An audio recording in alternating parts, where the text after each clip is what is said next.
Hi, I'm Terri Avent, and I'm here today to show you how to make my famous cinnamon rolls.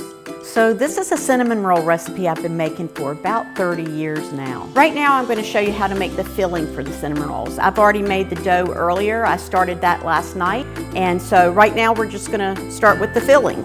I have a cup of brown sugar and white sugar, a stick of butter, a quarter cup of flour, a half cup of nuts, and a tablespoon and a half of cinnamon. So you want to mix it until it's a little clumpy. You don't want it smooth, but you want some clumps to it.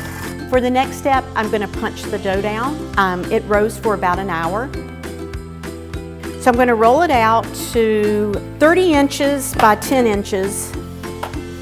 And this rolling pin, my husband lovingly made for me. Now we're ready to add the cinnamon filling.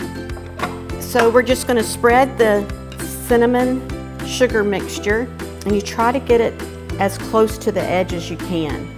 No one wants a cinnamon roll without cinnamon filling in it.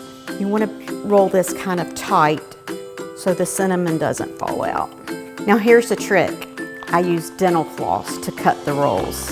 Take the dental floss, you go underneath the roll, you crisscross, pull.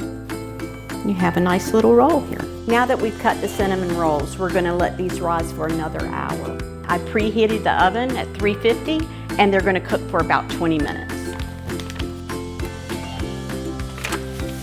Okay, the cinnamon rolls have been cooking for 20 minutes, and I've let them cool down some, and we're ready to ice now. I'm using just a cream cheese frosting, your standard pound of sugar, confectionery sugar, 1 stick of butter, and 8 ounces of cream cheese with a teaspoon of vanilla.